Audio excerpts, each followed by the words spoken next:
For the second part of my sit down with my good friend and ultra marathon runner, black belt, David Thull. We're going to hit the record button on my podcast machine. 3, 2, 1. I'll get some intro music this time around. There you go. I have that intro music that you did for me. Oh, you do? Yeah. I should have used that. I switch it up. So a student of mine did this track for me. Who was it? It's a good question. A former student. I can't even remember his name. Yeah. He is some kind of producer, music producer. So he did some tracks for the podcast. That's like, cool. I'll do some stuff for you. And I like this one. It's laid back. It's kind of got a smooth little beat to it. Yeah. But yeah, man, welcome back to the show again, David. This is part 2, by the way. So today's focus has been on a number of different topics, but right now we're going to stick to one specific topic, which a lot of students at the gym have been asking for, which is our take on the blue belt to purple belt journey in jiu-jitsu. Now, you're a Brazilian jiu-jitsu black belt. I'm a black belt, been training for a lot of years. And I probably spent the majority of time as a blue belt. Is that true for you as well? Yeah. Yeah. So the blue belt journey is a special one for me. And there's a lot of different schools out there may have a different take. And so just want anybody who's listening to this from another school, you really do got to talk to your instructor, your coach, your professor, and ask them what the expectations are, because the expectations, I think, would vary dramatically. I've actually have heard some coaches talk about how the blue belt to purple belt is a shorter journey, and then they keep them at a purple belt a little bit longer. That's interesting. Yeah, that is interesting, and I never really heard that before. And was listening to a coach, must have been on one of the social media platforms. So I did think that was interesting. And but for me, and I just feel like the blue belt is a very special place to be in jiu-jitsu. And I say that because you have to really love jiu-jitsu to make it from blue to purple. That's the way I look at it. And I really want to get your take on just the blue belt itself and what you should be focusing in on as a blue belt. Yeah. I think it's the belt I was definitely at that one for the longest. And I think for me, it's the belt that you get the most, well, not the most growth, but you start to kind of develop your game, I think you're trying to develop your game as a white belt. I don't think you know enough to actually know what you're doing to develop it. And I think blue belt's kind of like where you're doing that. And then by the time you kind of figure it out, then you might be getting your purple belt. And I think the whole time during my blue belt journey, it was just trying to figure everything out. I have my blue belt relatively fast. So I think that might be why I get that, kind of version of it, is that it, I think I got my blue belt then it was like 6 or 9 months. You did get it fast. Yeah. Because I was going like every class plus open mat. Like, I don't think I missed a class the first year and a half or two. Like, I went to every class. Yeah. And but to me, the blue belt's always been that whole.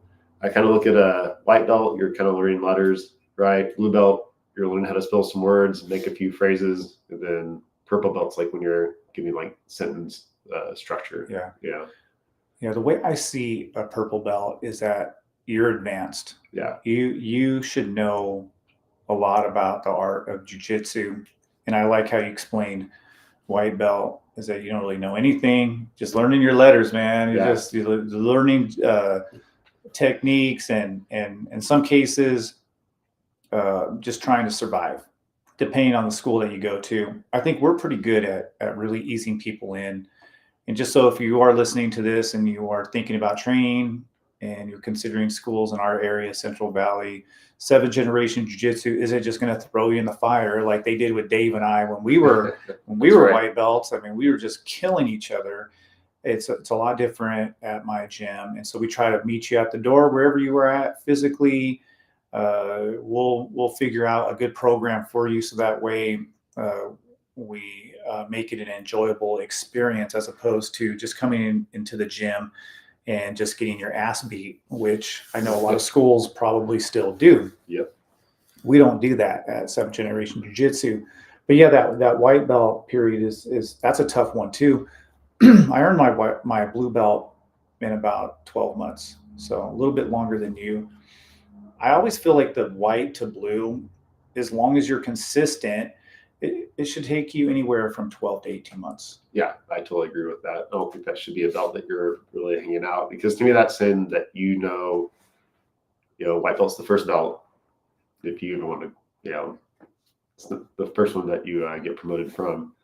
But to keep someone on a white belt for a long time, when someone walks in, they put on a white belt. Right. So it's like you have someone who's a white belt for 3 years. It makes zero sense to me. Yeah. Yeah. Throw like 20 stripes on them, maybe. Yeah. So once you get in the 4, and there's, just start adding more from there. Yeah. No, to me, it doesn't make any sense to keep somebody at a white belt for any longer than 12 to 18 months, unless they're a complete flake and they come in. Yeah, they're not showing up. And they spend 3 months on the mat doing well, and then they disappear for 6. Well, then, of course, yeah. And I've always promoted fairly quickly from white belt to blue if you are consistent and you're showing progress, you're getting better. But then once you get to blue belt, I always tell, whenever I promote somebody, always make some kind of joke like, you better enjoy this one. Yeah.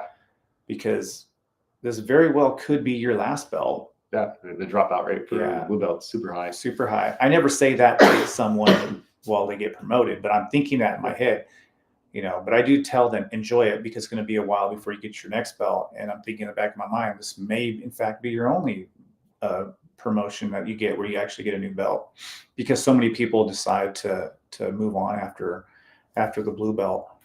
But yeah, the blue belt journey is just going to take a little bit longer, because at least for me, I just want my students, once they get to a purple belt, is to have a really great game that everybody knows, when I roll with this person here, this is what you got to watch out for. They got an outstanding guard, or their guard passing is just incredible, or something about them that says their jiu-jitsu is unique. And I just think from white belt to blue, you're just learning, like you said, letters. You're just learning a bunch of techniques. You're getting the foundational skills that everybody should be getting during that journey to blue belt.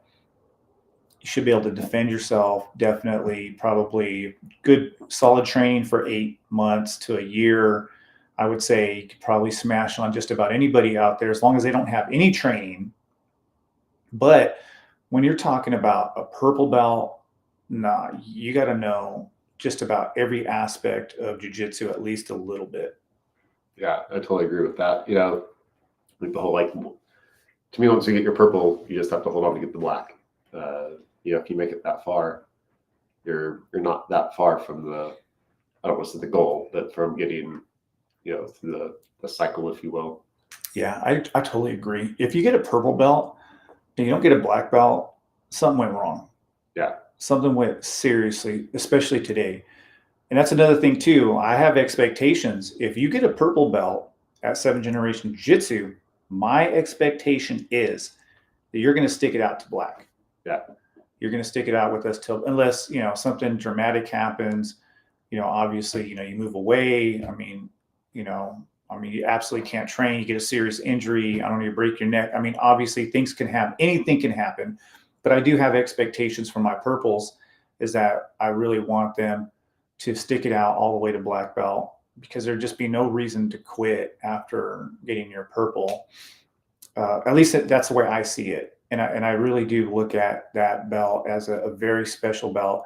Of all the belts I ever got, that purple belt meant a lot to me. Yeah. Because I don't know about you, Dave, but when I first started training, I never thought I would be a black belt, number one. Never thought that was possible. And I remember thinking if I could just get to purple, that'd be the greatest thing ever. Right. I mean, I remember even though I got my blue belt relatively fast, just thought, oh, this is probably like it, you know. Yeah. And maybe you can explain to people who are listening to this, because you and I are pretty old school. We go way, way back. Been training for over 20 years. Tell them how it used to be, how hard it was to get a purple or a brown, much less a black. Yeah. Well, I mean, we didn't even really have too many people in town, you know, that had purple belt. So it just seemed like it was unattainable. I think the gap at that time was just, it was so huge. You know, you didn't have anyone to kind of compare against as much. So you didn't have a school where you had like maybe a brown belt, even black belts in the school. You know, you're going against people who were pretty good, but they were blue belts also. So it was almost one of those like, well, if this guy's this good and he's still a blue, I can't match his level yet. Like, what am I even doing thinking about getting a purple belt? Like, it doesn't make any sense. Yeah, exactly. No, I remember being a blue belt, getting mopped up by other blue belts who were nowhere close to getting a purple belt. Yeah, exactly. It was just a different time. It was, I think, a good time as well, because you had to love training jiu-jitsu back in those days. And, you know, now we have these factories, these academies are now they're money-making institutions or academies, whatever you want to call them. And it's no disrespect to anybody who's looking to make money out there. We're lucky enough that the gym that's not the goal of the gym. Right. Maybe it should be, I don't know, but it's not the goal. It's not the goal. It was never the goal. The point of the gym was never to make money. The goal of the gym was to train jiu-jitsu and to have fun and to help people and to use it as a tool to give back. And it's not about getting people in, getting them to stay by giving them an incentive to get the belt. Right. Yeah. And so if you have these expectations that you're going to be given something that you didn't earn, that doesn't work at 7th Generation. Yeah. You definitely need to put the work in. And, you know, there's some gyms that I kind of see some merit to where they keep track of how many classes you have attended. You have to attend X amount of classes to get a belt, which I get it and I don't at the same time. You know, it's kind of one of those like double-edged swords. It's like, well, yeah, because technically if someone just shows up to X amount of classes, hopefully they did learn enough to get to where they need to be. So I totally see where that makes sense too, but we're also assuming that everyone learns at a linear rate, you know, like you might show up for 20 days in a row and I might show up for 20 days in a row. There might be certain things that you learn way better than I do. And there might be, you know, things that I just couldn't grasp, or you understand certain things a certain way and I understand a different part of the move, but that doesn't mean that we are going to both have the same amount of knowledge at the end of those days. Yeah, no, that's so true. Everybody's different. Everybody progresses differently. Some people have maybe some prior experience and they're just better at a certain area of jiu-jitsu and they don't train maybe as often, but they're still maybe a little bit more athletic. And because they have that athleticism and strength, maybe they do better on the mat during sparring sessions. But the person who is really technical and maybe they don't beat everybody on the mat, but they have really great technical skills. They're helping people out at the gym. And they're very, very consistent. They could actually progress a little faster. Yeah, definitely. And I think especially, you know, you get people who like the kids class, I think is a great example, right? You get some individuals who volunteer to help teach the kids class. And it's like, okay, and I always told people, if you have the opportunity, definitely, you know, ask about doing it and helping out. And it's not that you're going to get promoted faster because you're teaching the class. It's that teaching the class is going to help you get better because now you're having to actually really analyze the move. You know, can I explain it to this person correctly?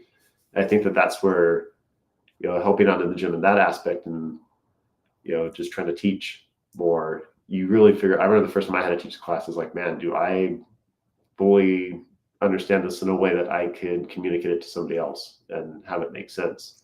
Can I communicate it to 20 people and have it make sense? It's one thing when it's one-on-one too. It's one thing when there's like 15 to 20 to 35 people watching. Like, I got to figure out a way to say this so that the group I'm in is able to take in what I'm saying. Yeah. No, you bring up such a great point. And I think even at our gym, it's even more important for our students to understand is that, we do have expectations that once you do become a purple belt, that you should be able to teach jujitsu a little bit. I don't want just somebody who's good at jujitsu, just good at smashing on everybody. I do want you to be well-rounded, and I want you to be able to look at these foundational techniques. By the time you're a purple belt, you should be able to help everybody else who's coming up as a blue belt find their way.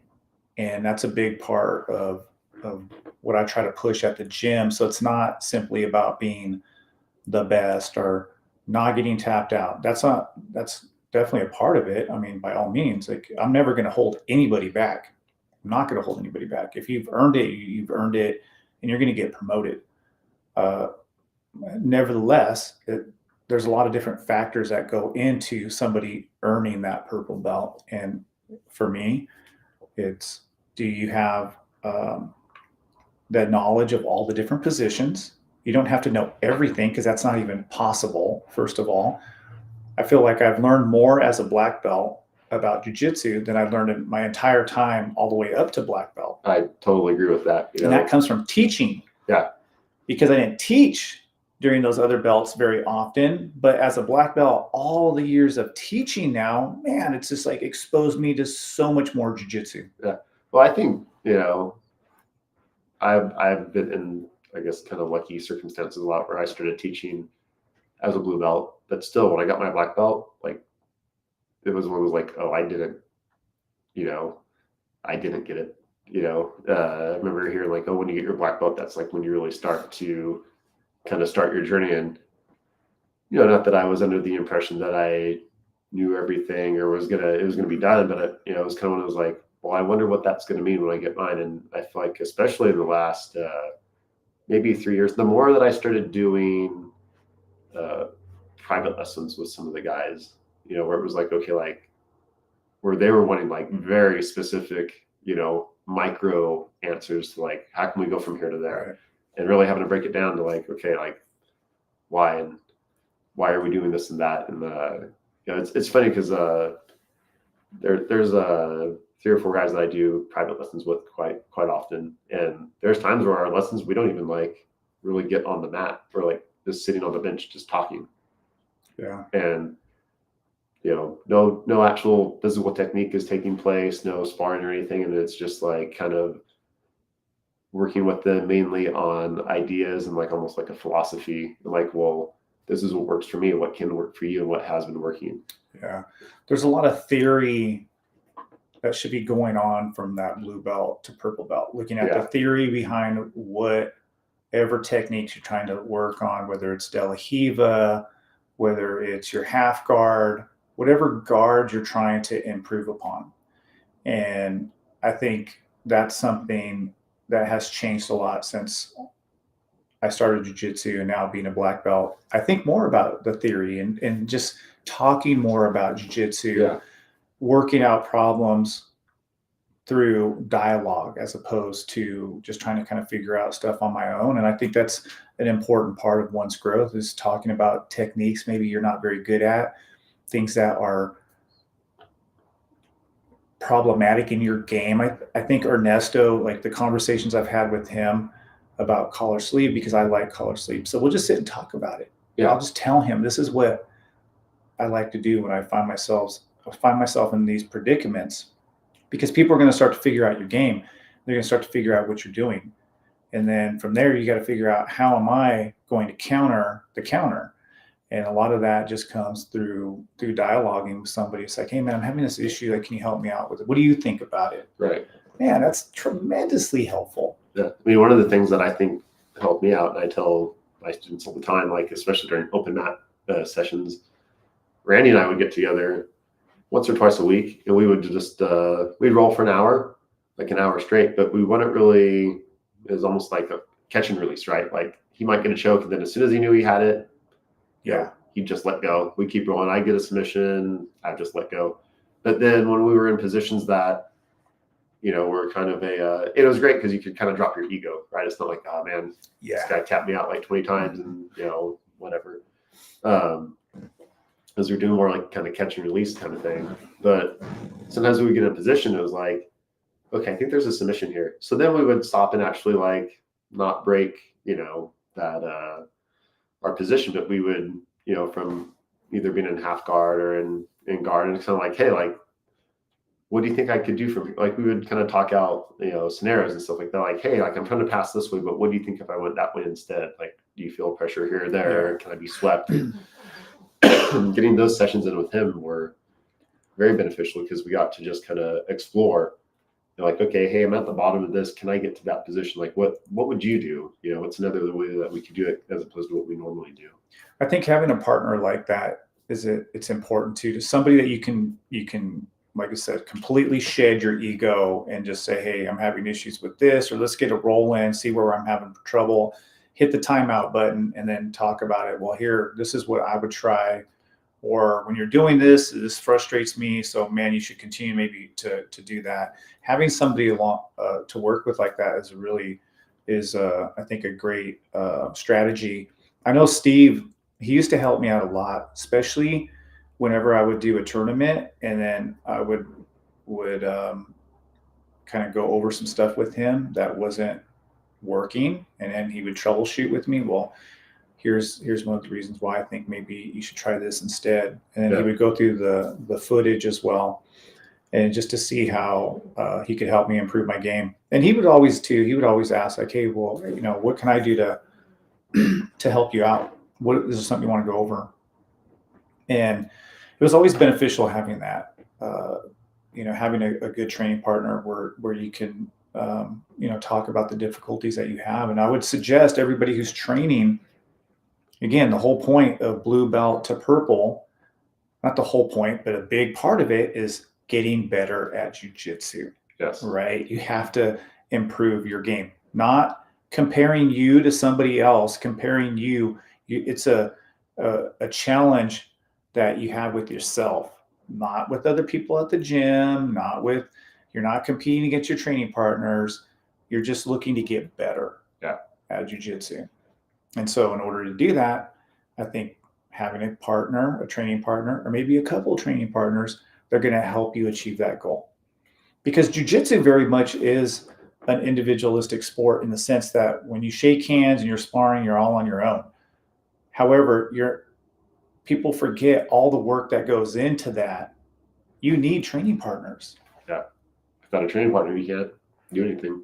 Yeah. I mean, if you're using a pillow, or I don't know, wrestling with your dog. Yeah. I mean, I don't know, you may see some improvements, but once you go and slap fists, bump fists, slap hands, bump fists with another person and go after it, man, it's a whole nother ball game there. Yeah. One kind of thing that I try to, I think, kind of hone in on too, in the warning class too, is that, to me, that kind of blue to purple, when you're ready for your purple, you shouldn't have to, again, it isn't about like, oh, I haven't been tapped in like X amount of time, or I could tap this person out. I've seen people who I could tap get promoted before me. I've seen people that could tap me get promoted after me, because I think it's not you check all these boxes and that's where you're getting the promotion from, but one thing that I try to stress is that they shouldn't have to, like, if you're a blue belt and you're just like literally manhandling people who just got their blue belt or have their white belt, like, why? Why aren't you using better technique? It's nice that you learn this whole, complicated library of moves that they don't know yet. So that's what you're catching them in. But to me, like, if you're frustrating them with like basic stuff, like cross collar choke, like, man, that to me, that almost says more than anything when you're just frustrating someone with just like clean technique that they probably learned their first week or two in class, That's kind of what I'm looking at, because when you're able to pull off the basic quote unquote moves, if you get those nailed down, then yeah, all the other stuff is fun too, but you should be able to just, frustrate them with basics. Yeah. And if your whole intention is simply not to get tapped or to tap other people out, if that will actually, in my opinion, I want to get your take on it, but in my view, that's going to slow down your progress. Yeah. Because you're not putting yourself in positions where people can attack you.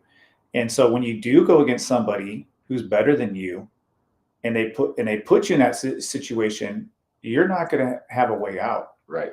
So to me, I feel like those individuals who are always trying to get the tap, they're always trying to win, even though you don't win anything. There's no medals for doing well through our sparring sessions. I was jokingly going to make one up pretty soon. Maybe Yeah. give it out. Get a when medal. I get that one guy in class, like at the end, hey, here you go. Here's your.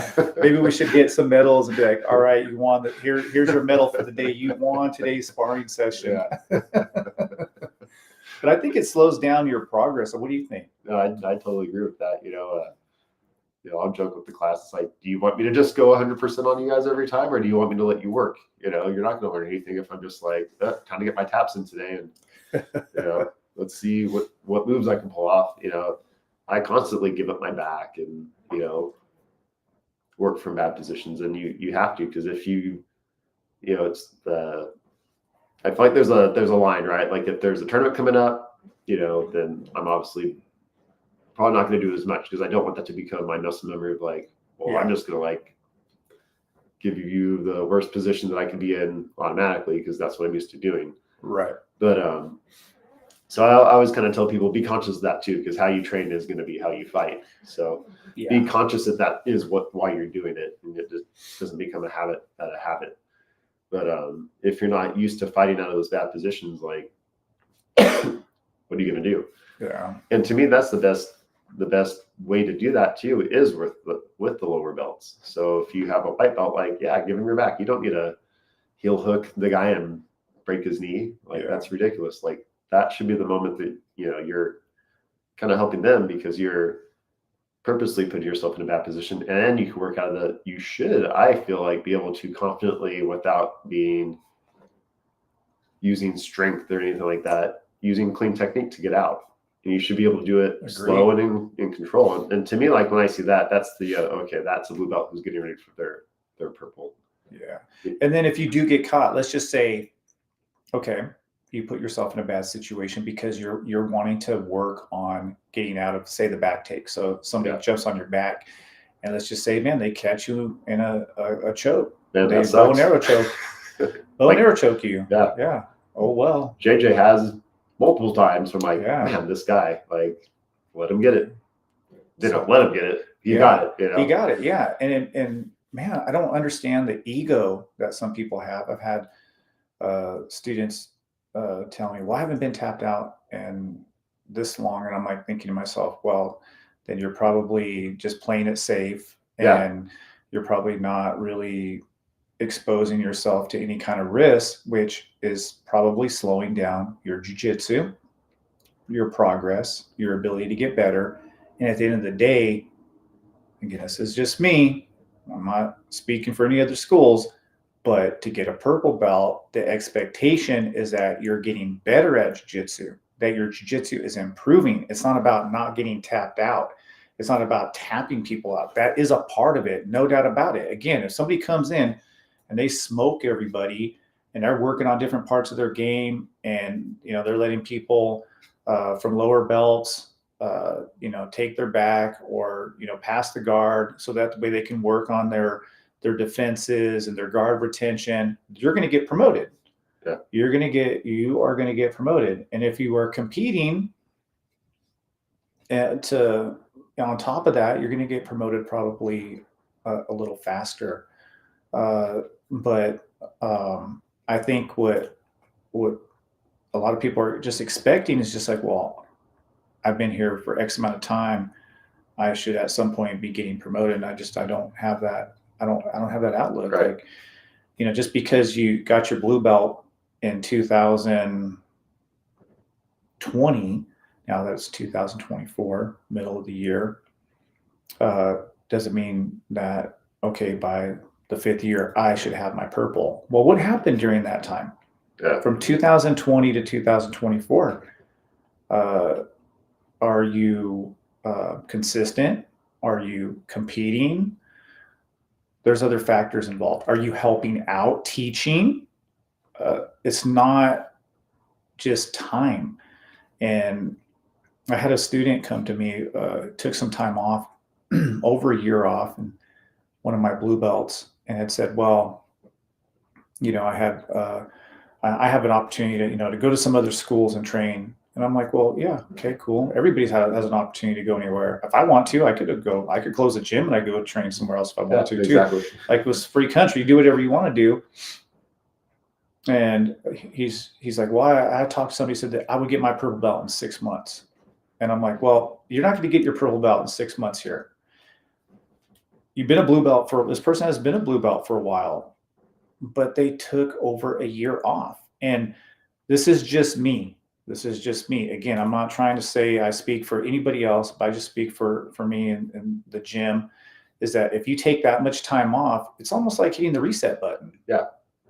I don't know. How do you? I mean, same thing. Like when I've had to take time off, that's something that Steve and I used to talk about. Like, man, and sometimes it was that I was focusing on a particular race that I had coming up, where I'd still come in to jiu-jitsu, but it wasn't as often, or if I did have to take time off for whatever reason, there always was that conversation like, oh, hey, you haven't been kind of consistent this long, so we're kind of starting this back up. I need to make sure that you're here. He would make me commit, like, okay, I need to know that you've been coming in once every other week or maybe once a month. I need 2 consistent days a week out of you before we even start getting serious about where you're going right now. I just need, a lot of it, that is what it is, just the consistency. And just, I think, showing that you're committed to it, obviously, and with consistency shows commitment. Yeah. So I got my purple belt from Clever after, I think, 5 years as a blue, maybe a little bit longer. And then from purple belt, man, I was on a roll. I was competing a lot. I was teaching classes. I was doing so much at the gym. I ended up getting my brown belt within, I think, 18 months. Oh, wow. 18-month period from purple to brown. Yeah. On my way to black belt. Yeah. Got injured. Hurt my shoulder. Couldn't train. I ended up, that was around the time of my divorce. I took on a second job. I was training like once a week. And I hurt my shoulder, couldn't train at all. Yeah. Well, Steve, when I came back and I was like, man, what do I got to do? He told me what I had to do. He's like, dude, you're starting over, man. He's like, it's just treat it as you just got your brown. Yeah. Didn't matter. I had my brown for X amount of time. I had to start over, and it took me longer. I spent a lot of time as a brown belt, and that was not the expectation. The expectation was, well, from about a year and a half, if I'm as consistent from purple to brown, I'm going to get my black. But it ended up taking me twice as long to get to black belt because I was inconsistent. I had to work. I couldn't come as often, and then I got injured. So when I did come back, and again, it's something I did learn from Steve. And you know what? In the end, it meant so much more to me to get that black belt because I had to overcome so much to get it. And I always tell people that don't get so fixated on the fucking belt, man. Yeah. And I feel like it might be easy for me to say now that I do have a black belt. I kind of wish we didn't have belts at times. Yeah. Like I think people get so fixated on it. It's like, well, you were perfectly fine wearing a white belt when you started. Like, just, I don't know. It's one of those where I understand the importance of it, but at the same time, I kind of wish that it wasn't there. Well, here's the deal on that. I mean, when you and I started, there wasn't a lot of people doing jiu-jitsu, right? Yeah. So everybody was around the same time. And I would say that was a great time because the belt didn't fucking matter as much. Right. Because you could be a blue belt and be really freaking good, man, and just be smashing on everybody. And it was almost like the belts really didn't matter. What mattered was the mat and how good you were or how good you weren't. And now, with so many kids being brought up by their parents training jiu-jitsu, you have these 16-year-old blue belts that are wrecking black belts. Yeah. I was watching these juvenile blue belts in San Jose at an IBJJF tournament. They are rolling like black belts. Yeah. Because they've been training like because they've been 10 to 15 years already. Yeah, they're 16. They've been trained since they were 5. Yeah. 11 years of training. They're already black belts. Yeah. They already train like black belts. And these kids that are now like 17, 18, 19, 20, they're just mopping up everybody. And so you can't really compare. You have to be careful too. You can't really compare that kind of blue belt who's been training for 11, 12 years since they were 5 to somebody who walks in the gym when they're 29, 30. It's just a different journey. Yeah. It's a completely different journey. Well, even just like with belt promotions in general, like I try to explain a little bit sometimes here and there about like the expectations will vary from person to person too, as to what that person is doing. Like you get someone who's competing, right? To me, that person's probably going to get promoted faster if they're winning all the time, because yes, it's not, because, okay, so like when I did judo, the way that it kind of went back then was, okay, you compete so many times. If you win so many tournaments, you get promoted. Because why do we want to keep you at that level when you beat everyone at that level? You need to go to the next one. So you can see, some people who have their purple brown belt who maybe they're not as technically efficient. Maybe they can't even submit everyone in class. But they understand that tournament game so nailed down that, like, why would you keep them where they are? They need to get promoted so that, if that person's goal is competing, why you don't want to sandbag too. You don't want to be that person like, oh, yeah, that guy's been wrecking the blue belt division for, 2 years now. Or, with judo, I remember it was like, if you won 3 or 4 tournaments, they promoted you, to whatever belt or degree. And I think that that's what some people who see maybe like someone get promoted to purple belt, before they feel like they should have, or, anything like that. It's like, well, yeah, but look at what this person's doing with it. And it's not going to be fundamental for them to stay at that spot. They do need to actually get promoted so that they could have more competition to grow even better. I think that's such a great point you're bringing up, because there's different types of jiu-jitsu practitioners. So you're talking about the competitor. Yeah. The competitor who's winning tournaments, and that's what their goal is, to win tournaments and to grow as a competitor. Then they're going to get, if they're winning, you promote them to the next stage. Yeah. Right. They win there. Well, then you promote them to the next, if that's your thing, competition. Now, if you're just an everyday practitioner, the journey's a lot different. Totally. Yeah. It's completely different. And that's mostly what we have at our gym. Most of our people, and at most gyms, this is the case. And this is what, I don't know how, there's probably some research on it, but I think most gyms, it's like around 3-4% of the clientele are competitors. Right. Everybody else is doing jiu-jitsu for fun. And that's what I always tell people. When you're a blue belt, just have fun. Yeah. Enjoy. This is where you get to fall in love with jiu-jitsu for real, because the foundational techniques.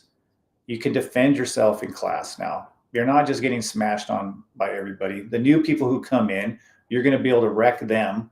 So you're able to have that confidence in knowing that, man, when I'm on the street, I can defend myself. I can defend my family. In the gym, I'm going to do pretty good. You should be training because you love it and you enjoy it, and you're getting all these amazing benefits from it: good health, friendship, fellowship. The love of jiu-jitsu should really be a big part. To me, the blue belt to purple is where you just love to train, and you're coming in the gym not because I'm going to get a stripe, I'm going to get promoted. Well, we're going to promote you. We don't hold nobody back, man. We're going to get you promoted. Trust me. If you earn it, you're going to get promoted. Just come to the gym because that's where you want to be, because you're going to get all these amazing benefits from it. Your competitor, different story. You're wrecking everybody as a blue belt. Well, then it's time to go to purple. Yep. You start wrecking everybody as purple, man, it's time for brown. Yeah. And that's kind of like with you and I, we did competitions, and that's kind of how that was a part of our program of getting promoted, because Steve was he wanted us to compete. Oh yeah, definitely. He wanted us to put our name in the hat and get out there and compete. And I remember my competition as a brown belt. He's like, dude, you have to go out there and compete. And I won matches as a brown, and I lost matches as a brown. Yeah. And he's like, okay, you're in the mix. You're able to hold your own against brown belts. He's like, it's time now. And brown belts that you don't know. Brown belts that we don't know. Yeah. You don't know what to expect. And he's like, yeah, now it's time, bro. It's on to black. Yeah. And that was that transition. That was to black belt. But for blue belt, man, it's just about, like you said, I like what you said about just knowing that you have a game. You have a particular style that you've really gotten good at. And then you know a little bit about everything. You know a little bit about De La Riva. You know a little bit about X-Guard. You should be pretty well-rounded, I think, as a purple belt as well. Yeah, I think a lot of that too, like even the stuff that you're not good at, you know, being able to defend. And you know, like one of those things, like I remember when X-Guard, when people first started doing that, you know, and then that's like a position that I'm not super good at myself, so I don't particularly do. And so at first it was like, okay, what can I do to like prevent this? So anytime I saw someone starting to set it up, I'd block it right away. Like, okay, we're not even going to let them get to it. But then it became the point to like, okay, I'm getting really good at blocking it, but what if I get someone who's really good at getting it in there still? So I think to me, one of those like kind of like mental things that you have to work on that's going to separate the blue belt and the blue belt who's getting ready to get the purple belt, that they're going to let themselves get deeper in that bad situation. Like it's one thing that if there's a particular move on, oh man, like I'm great at blocking this. Okay, well, what do you do when they sneak in a little bit further?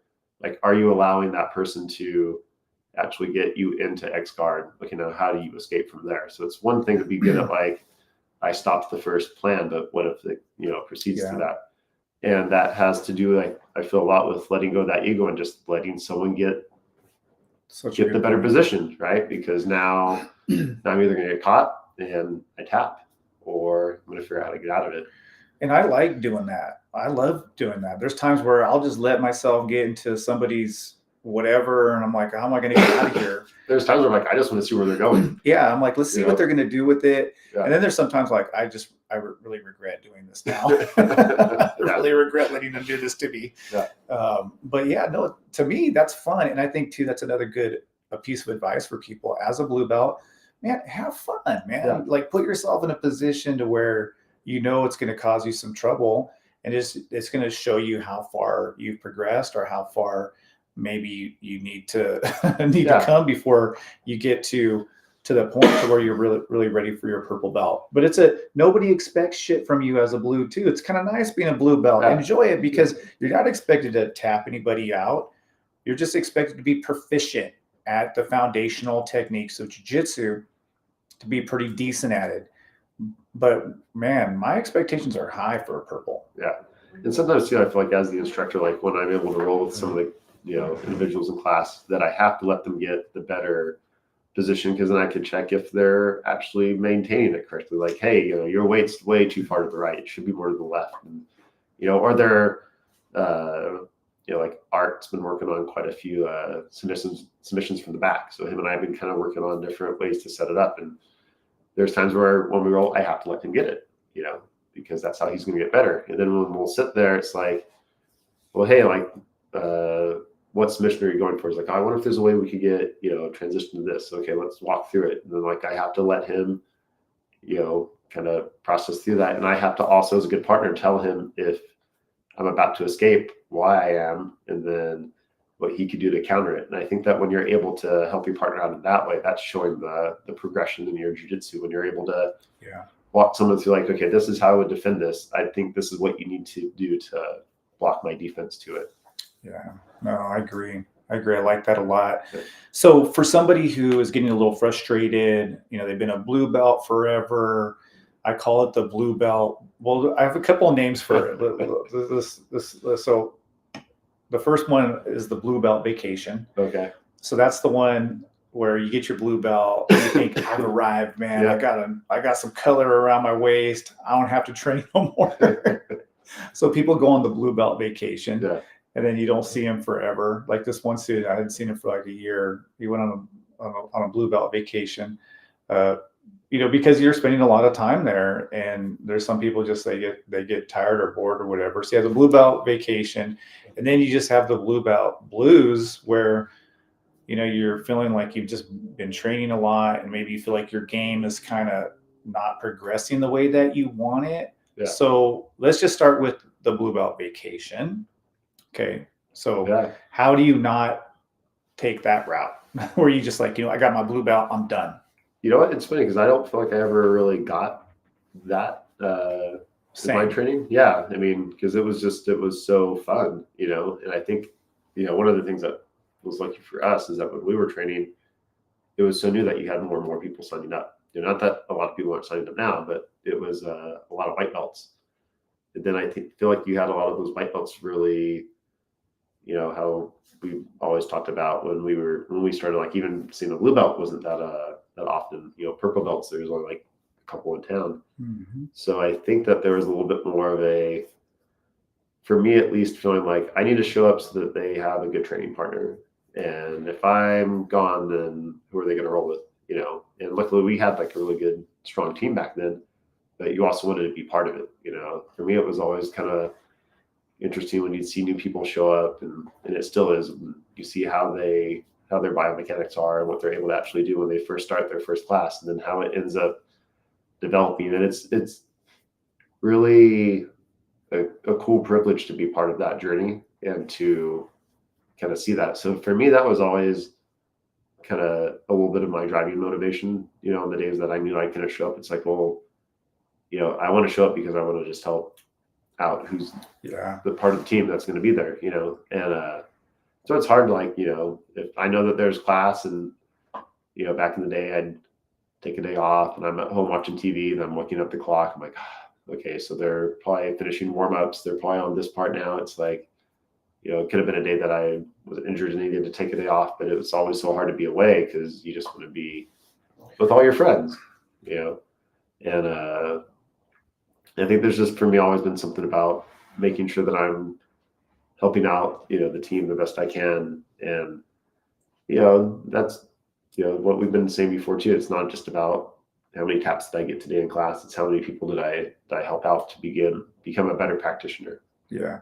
And maybe that's like some good advice too. If you are looking to get better, help others. Yes. That's like one of the best ways that you can improve your game is through helping other people. And there's some people who will never get it, will never understand that. Right. But the reason why other people have gotten better is because somebody helped you.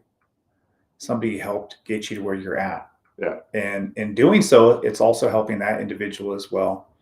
Just like with me, I feel like because I've taught so much since I got my black belt, I've learned so much more about jiu-jitsu. Well, it's the same is true as when you're a blue belt. You just help out a white belt and you're going to get better at jiu-jitsu. It doesn't matter if you have a black, it doesn't matter. Just through spending time helping others on the mat, you're going to improve your game as well. Yeah, we were I'm Buddhist, and one day at the Buddhist temple they were doing a lecture, and it was about helping others, right? And the guy giving the talk was like, you always hear the phrase, pick yourself up by your own bootstraps. He's like, what a ridiculous phrase is that? Like, you can't physically do it, first of all, and secondly, like, there's no one who's a self-made man. Exactly. Like, you can't find one. They could be like, oh, well, I did this on my own. It's like, well, but you still needed other people. So when you break it down, like, no, you did it.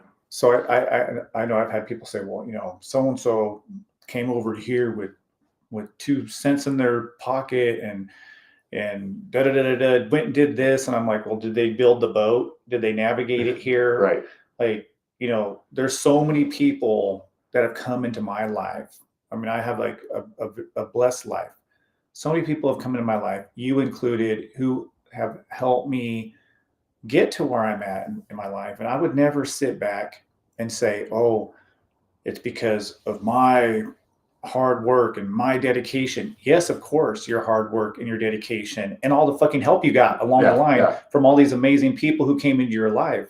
Because that's how it was for me. I had so many people who came in my life who mentored me, who, you know, showed me how to be a professional in my professional life and worked with me on my research when I was doing research. And just so many people that I am so thankful of that helped get me to where I'm at in my life. And that's part of the gym. That's why I do the gym. Is like a big part of the gym is because people help me. Now I want to be able to give back in some way. And that's the whole point. I think that some people, just a handful of people who've come through our doors have missed at our gym, is that that's a part of it. And it's even as a purple belt, once you get that purple, the responsibility goes up. I'd expect more out of you. You want to wear that belt around your waist, well, then you're going to also understand that I have expectations. You are getting your black belt. You're committed to this. And you want them, you know, to me, I think because they are representing the gym, and purple belt's a big step, right? You're representing the gym even more. So you want to make sure that there's a, you know, certain amount of character there that they do indeed represent what you're looking for out of a black belt. And, you know, how, to me, a lot of those things are like, how are they treating, you know, their fellow practitioners? How are they with everyone who they're training with in class? How are they acting outside of class? How do you, if you do compete, how do you present yourself after you've won? You know, are you gonna be an asshole and, you know, do a backflip, or are you gonna like graciously win and congratulate the other person for fighting hard? You know, there's a lot of just things like that. Like, I remember when my son Brandon for a little bit was doing jiu-jitsu when he was like really young. I think he was probably like maybe 7 or 8, right? Like, and I had him doing the kids class at Steve's because I was teaching it. And I was like, hey, like, I have to be here anyway. Like, you're just going to come with me. And he was just getting like manhandled, right? And I was also teaching at the UFC gym, so I had access to the gym. It was by my house. So him and I would go in during summer break and we'd practice. And I, told him, hey, everyone's like pulling guard, or like you get into their guard and you can break it. So we just drilled him passing my guard, side control, knee on belly, mount, key lock. That was it, just over and over and over. And there came a time where he finally got to the position where he was passing someone's guard. It was just muscle memory, position. I'm watching him, and he, he gets the key lock. It was the first time he tapped someone out in class. And he kind of like, yes, I was like, I looked at him, I was like, calm it down though. Like, I'm happy that you got the sub, but at the same time, like, that person just got subbed. Yeah. So, I think it is important to have those times where you could celebrate, a victory, but at the same time, like, keep the person who just got defeated in mind as well. Yeah, absolutely. No, the humility, it's a martial art too. I think you should learn. Jiu-jitsu should teach you humility. Well, I mean, how can it not? It's going to teach you. It's going to teach you humility. It's going to teach you that there's always going to be somebody who's bigger, stronger, faster, which is perfectly fine. Like, man, if you're just looking to be the best, well, then find something else besides jiu-jitsu, because it isn't going to happen. Right. It's just not going to work like that. But yeah, no, I like what you're saying, and I think that so we have very few purple belts at the gym. I like the idea of like high character people. Like, okay, so Kale was my first purple belt ever promoted. Well, I mean, he was just with me from my very first student. And man, the guy, super helpful, super supportive of everybody. He wants to see people do well. And, Kale will always joke around and say, oh, whatever, not a good person, or I'm this and that, the other. He's such a great individual, though. He's one of the best people you could ever meet, and one of the most dedicated. And I mean, I can't even explain to people when he first started jiu-jitsu how much he sucked at jiu-jitsu, because we all suck at it. And so his jiu-jitsu got really, really good. And he put himself out there competing as much as he can compete. On top of that, super helpful to people, super helpful to me at the gym. everything from moving, painting, whatever it is I needed his help with, man, he's never missed anything that we've done. When we put the mat together that night, he was there with us. And I mean, high character person. Spence never asks for anything, just comes to train every single, like literally the most dedicated person one of the most dedicated people I've ever met. Just comes, never misses. The only time he misses is when his family comes into town, which is like once a year. He might miss a day, then he'll make it up. He'll find a day to make it up. He's just unbelievably committed, and he'll help everybody out. What he wants everybody to do well, just like the most humble person you could ever meet. Just one of the best people on the planet. High character person. Jake, another purple belt, unbelievable wrestling. But what Jake did is he came to our school. He made a difference. He never tried to hold anything back. One of the most giving people with his knowledge. Yeah. He didn't have to come in and give the way that he gave. And again, competition, smashing on everybody, winning just about everything that he threw his name into that hat. He was going to come out, either winning the tournament or second place or some close. He was going to make an impact.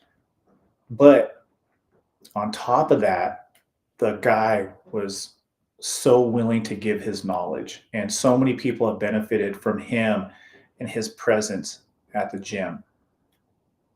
That's also, to me, a big part of being a purple. JJ, same thing, willing to give. Whatever JJ learns, man, I always see JJ helping others. Yeah. Helping other people with their jiu-jitsu, wanting to share his knowledge with others. And for me, man, it's a big part of being a purple belt at least at my gym. And so, if you're that kind of person who's giving your time, giving your knowledge, you're doing well at tournaments, you're getting better, you're improving at jiu-jitsu, you show that you love it, and you show that commitment that you're going to be around all the way to that black belt, then that's how I view somebody who's ready for that purple. Yeah, totally agree. Yeah. So let's do the advice to people who are like in the middle of the blue belt journey and just like, man, it's just like hard to keep going here. And what do you tell those individuals? Yeah, it's hard because a lot of it is just like you have to keep showing up. It's all time on the mat. But I think sometimes it's trying to remember why you started in the first place. Like what made you want to, after a long day of work, go to the gym at night, or before a long day of work, go to the gym in the morning. What got you out of bed and what kept you from going to bed earlier. And, we do have a lot of, it's typical with blue belts that they will kind of drop off and not see anything beyond that point, as far as belt promotions. It is a very long road, how many degrees could you get in school if you right, kept going that long, right? And people's lives change. You figure, man, if it takes 6 years to get a belt promotion, think about everything that's gone on in your life in 6 years. That's covered a lot of ground. So what advice do you give? Let's just say somebody life is changing for them and they just can't get in as much, and they're not able to progress. Like, let's just say Spence never took any time off, never had any major injuries, right, and was just able to go. So what do you tell somebody to give somebody some encouragement? Say they're a blue belt, maybe they're going along, everything's great, and then next thing they miss 3-4 months, 6 months, and they're pushed back now. So what do you tell those individuals? Yeah, like, to me, it's just tell them to just almost like what Steve would do with us. Like, I get it, you had to take a break, but the fact that you're back in here, to me, shows dedication that you're trying to start it back up again.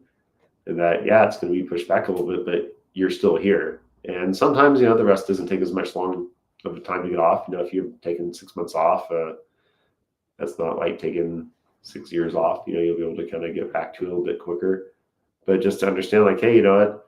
It's not a linear journey. Not everyone's going to get promoted at the same time. And that I think the most important thing with your jiu-jitsu journey is that it's yours. Like there's people who will get promoted real fast from one belt to the other. That doesn't mean they're going to get promoted really fast from one belt to the next. I got my blue belt relatively fast. Everything else was pretty slow.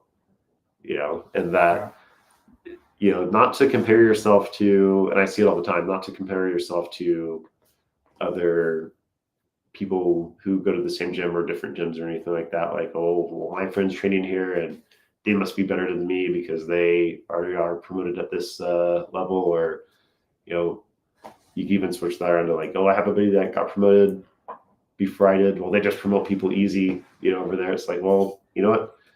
Let's not shit on someone else's journey, Yeah. That's their journey. If they, if their instructor feels like that's the belt that they were supposed to get at that given time, then that's that. And if the other instructor is the other way, that's that. And what are you here to do? Are you here to train and have fun? Or are you just here to tie a different color belt around your waist? Exactly. I mean, to me, it's not a big deal. So what if you missed, let's just say, I don't know, something didn't go right for you in your life, or maybe you're nursing some injuries, you're taking some time off and you got to come back and your time gets pushed back. So what? Don't even look at it like that. To me, don't look at it that your time got pushed back. Just look at it like this. You're back on the mat. Yeah. You're back doing something that you should love doing. Don't worry about the belt. Yeah. And then, of course, once that time comes where it's time to get a purple belt, we have a test. We have a test at the gym where we expect students to be fairly proficient in a lot of different areas. And then, so, a couple of years in, and if you've been really consistent and I come to you and say, hey, man, it's time to start looking at that test, that's when you should really be ramping up your training, not in terms of I should be at the gym more often, but I would say that you should be working on these different areas, double checking, triple checking to make sure that, you're good and proficient in pretty much all the major positions. Now, I want to talk about for people who maybe want to go a little bit faster, want to progress quicker, some advice to somebody, not necessarily to get the belt, but they just want to progress faster. Help teach. That's like, I think the biggest thing. Look at Colette. So Colette is a perfect example of that. Her jiu-jitsu has gotten so much better, so much faster than most people. And I think a lot of it is because she teaches. Yeah. Teaches the women's class. I think that's a huge part of it, is when you're able to teach it, and when you're able to get to the point where you're able to teach it in different styles, right? And meaning that, like, some people are more visual, some people are more audible. They're like trying to figure out, like, okay, I'm showing you a move. I have to figure out what works for you to learn the best way, and being able to kind of roll all that up into one, like we talked about earlier. It's like, you're teaching a one-on-one, like you can kind of get it dialed in pretty quick how that person needs to learn. But when you have a class of 15, 20, 30 people, you got to figure out how to explain it so that everyone, at least the majority of them, can understand it. So that way, right. Different body types too. Yeah. What if and there's times where you have to admit, like, this move probably isn't going to be your move. Yeah. Like, but we want you to learn it, but here's the best way you can learn it. And then through learning it, you can explain to them that through learning it, you're going to see if somebody tries to do it to you, how you can defend it as well. It's like, I don't go inverted. I'm too tall. I'm old. My body doesn't move that way. Right. But I still have to know it to defend it. Yeah. When somebody does invert, we have to understand, how do I defend that? Yeah. I think teaching is a great way to progress faster. Having a purpose is why I told Ernesto this, is when you're a blue belt, you should have a purpose. This goes for everybody, by the way. It's not just somebody who wants to progress faster, but let's just say you want to progress a little faster. You have to have a purpose. I'm going to the gym. I'm working on my guard passing. My guard sucks. I need to work on my guard. My open guard is horrible. I'm going to work on my open guard now. Having purpose to your training, not just going in there and, having a good time, sweating. If that's all you want to do, I have no problem with that, by the way. I'm not going to tell somebody if that's all you're looking to get, you want to get in better shape, you're a good person, you treat everybody with respect, you want to come to the door and just focus on the fellowship and the love of being on the mat. And you're not so much concerned about, maybe learning a bunch of different positions and techniques. You're just going to learn what we teach on that day.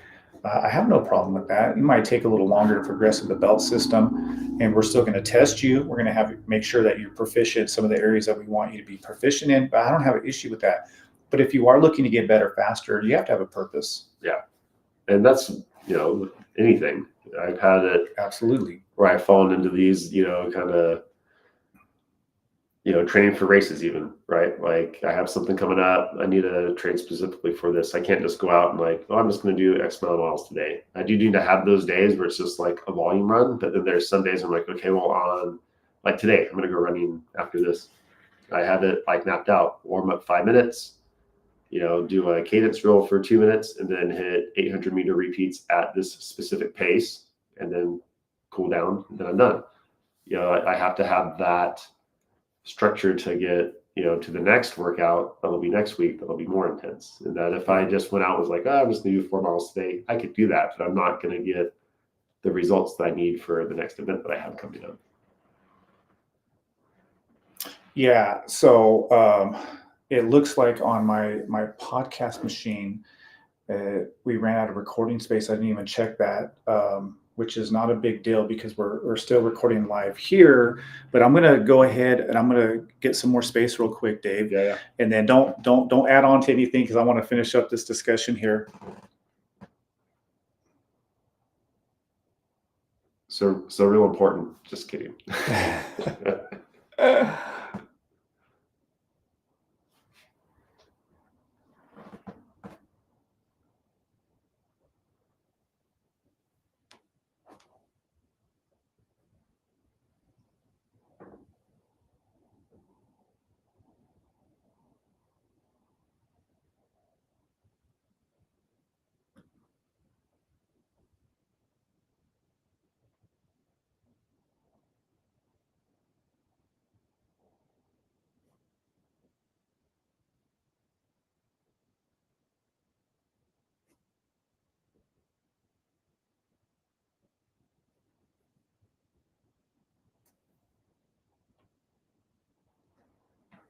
All right. So we are still live on YouTube. Dave, I'm going to hit the record button again, and then we're going to pick up here. And just to kind of recap, what were we talking about again? Oh, shoot. I think I know. Yeah. I think I know. So, but yeah, we'll just pick up here in about 5 seconds. All right. Yeah, I always tell people when you train, you got to have a purpose to your training. And I think the running example that you use is perfect. If you just went out there and just ran, it's not going to help you out with your ultra marathon races. No, and like I said before, I think there's times where, you do need to do that. It's like sometimes when I go to jiu-jitsu, it's like, I don't need a purpose for today. I just want to roll and have fun. But there's times like if there's a tournament coming up, it's like, okay, what's kind of my strategy for the tournament? Am I good at defending these positions? And that's where putting myself in bad positions intentionally, but having a purpose for it is very beneficial. Yeah. So one of the things I've been doing since I've been dealing with my injury, if I can tolerate, just kind of sit and just kind of watching different coaches talk about their philosophy. And I've been listening to like John Danaher. He talks about like positional training and how he forces guys to work on certain things through putting them in certain positions. And I really like that. And I think that so for a blue belt, it's just good for you just to work on your game and just to look at where you're deficient and kind of fix those problem areas. Ask for help from the coaches if you're having issues with a certain person in the gym. Maybe they have a really good half guard and they're doing something to you and you're like, man, I'm getting swept all the time. Okay, well, let's talk about how you're getting swept, and then we can show you how to get out of that. He had a really good someone was asking him to get promoted, through jiu-jitsu. He had a really good commentary. It was show up and pay your dues. I did hear that. It's like, how do you get a black belt? Yeah, he laughed hysterically when he said it. So it was just like the funniest, just like, he's had to deliver that line so many times before. It was so comedic. Now, okay, so he shit on everybody who had a black belt in a certain kind of way, because there is some truth to what he's saying, but it is because he said somebody asked him like how hard it was to get a black belt. He's like, hard at all. Show up, pay your dues. Yeah. And but it is hard to get a black belt. Yeah. I think he's being a little pretentious to a certain extent, but at the same time, I think what his real point is that you can train with no purpose and get a black belt, be okay, or you could train with purpose, and you could be really freaking good. Yeah. I think that's like his main point. But he's such a dick. But it was so funny. It is funny. But yeah, no, he's awesome. That he's crazy. I think to some, for people out there been a blue belt for a while, man, like Dave is saying, just remember why, you've come to the gym to begin with, and help others get better, have a purpose to your own training, and man, just love jiu-jitsu, man. Yeah. Don't worry about the damn belt. Don't worry about, I love what did Hoist say about a black belt? It's like, it covers 2 inches of your ass. You got to cover the rest. I love that. One of my other all-time favorite quotes for jiu-jitsu. Yeah, no, I love that. Yeah. And it makes sense because, if something goes down on the streets, hold on a second, let me go get my purple belt. Let me tie my purple. Okay, let's go. Nobody gives a shit what your belt is. Nobody cares. Any other advice for our aspiring jiu-jitsu practitioners, looking to make some gains? Yeah, a lot of people I feel like get a lot of benefit from journaling. Writing down. I think it could be writing down the move that you learned that day.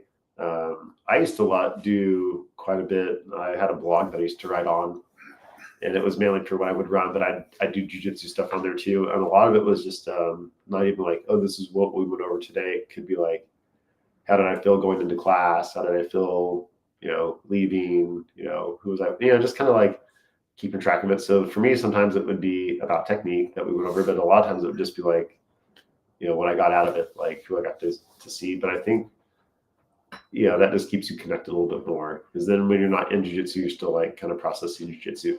For me, I personally feel like when I started seeing that I was getting better, and I talked to the students in the morning about this a lot, I'll get a lot of, oh, I was rolling with this so-and-so the other day, and man, when I was driving home, I realized I should have been doing this. It's like, that's how you're getting better, because you're not on the mat and you're actually realizing what you could have done differently, and you're thinking about it on the way home. Think about when you didn't used to think about that stuff and you were just confused as to why you got tapped out, but now you're driving home thinking like, oh, if I did this and that. That's a great point. And that's where I tried to, and I haven't been as good at it. I'll take a couple of GoPros in class and record our sparring session, and I'll just upload it on YouTube and give everyone the link. It's funny how many views some of them get, because they'll watch them. They'll tell me like, oh, if I can't make it into class, which I think is great too. If they can't make it into class because they're out of town or injured, they'll watch the old sparring sessions that we have posted up. And what that's helped with, like, especially I know Stacy, her and I were talking about it, that when you first start, there's times where it's like, God, I felt like I was getting smashed on for like 8 minutes there. Then you watch the tape, you're like, oh, that was like 20 seconds. Yeah. And then you realize, oh, it actually wasn't that bad. It just felt bad, and I think too, for some of them being able to see where they are now, then they'll watch the videos from when they started like 9 months ago. Like, oh, I have improved because I'm watching videos from November, and man, I was not doing very well. I would love to be able to record every single class that we had, throw it up on YouTube, just for students to go back and look. I wish I had enough cameras and position. Maybe somewhere down the road I can do that, make that a long-term goal of being able. Because nowadays people say, oh, well, everybody used to try to keep their jiu-jitsu secret. Well, there's no doing that. No, not at all. I have people tell me that shit all the time. Like, well, I don't share this and that. I'm like, dude, whatever it is, it's on the internet. Yeah. Is you can't hide anything any longer. Even, Danaher and all of his techniques, they do instructionals and they sell it. It's whether or not, do you really want to get better at something? If you want to get better at it nowadays, I think more than when it was during our time, man, just get on YouTube. You don't even got to pay for an instructional. Trust me, there's somebody on YouTube who's showing whatever, and then from there, just start trying to play around with it and have fun with it. Don't take it too seriously. I like the idea of keep it playful. I've heard that from the Gracies. Keeping it playful, going to the gym, not training so hard where you're just letting yourself get beat up. Because if you're doing that, then you're not going to want to train. There's an expiration date on that type of training. You're going to get injured. But if you go in the gym and you keep it playful and you're having fun and you have purpose, you're journaling, you're doing what you're doing, you're kind of reflecting on your training sessions, man, you're going to get better and you're going to keep it fun. But if you go into the gym and it's like, I'm going to win, I got to get submissions, I got to do this and that and the other to make sure that I'm the best. Right. Well, there's times where like in the morning class, I'll tell them like, no one's tapping anyone out today. That I'll tell them, if you want to tap out your partner, I need like 25 push-ups afterwards. That if you're just that go on submitting people, that there's days where it's like, hey, like you just need to learn how to roll for 5 minutes straight. Yeah. And then grab a new partner and go again. And I like that. I like that idea. Yeah, just rolling and just getting your movements down, doing jiu-jitsu movements. And, I see these guys are so stiff and they're so because they're trying to get the choke or they're trying to get the submission. And I'm just like, man, just relax. Yeah. Relax and enjoy the time on the mat. And, it's always now it's hard to do that if you don't have partners who are willing to do that with you. Yes, very difficult. Because I've had situations where I've tried to do that and then I'm getting attacked literally. And I'm like, no, I'm going to fuck you up now. But anyway, we've been doing this for a little over an hour. Any other, looks like we got disconnected here. I think I accidentally hit that. It's okay. That's all right. This is, the camera go out? Yeah, my camera went out. Let me get here. I think that turned off. Yeah, it's all good. Cool. But anyway, man, I think this is a good place to end the show. Any last words about our blue belt stage? One thing that this is another thing that I've been having the class do sometimes is like, if you want to get better, obviously try submissions that I don't want to say that you're not good at, but they don't necessarily do all the time. There's times where at the end of our sparring, you figure we're going to get 5 or 6 rounds in. I'll tell them, if you catch someone in a cross collar choke, you can't catch anyone else today in a cross collar choke. So you only get that one submission the whole day. After that, you have to do something else. I like that too, man. I like that. That's good stuff right there. To everybody who's listening to this 7th Generation podcast, I really appreciate it. Dave, again, thank you so much for your time, man. We spent a lot of time talking. It was good to catch up. Really, really was good. Yeah.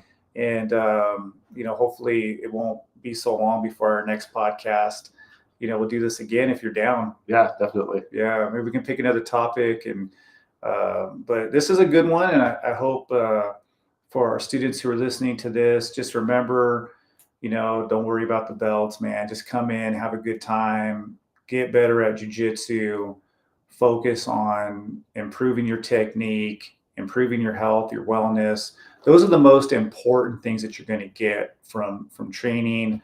The belt, I mean, obviously, purple is a cool color. I'm not going to lie. I remember loving putting on that purple belt.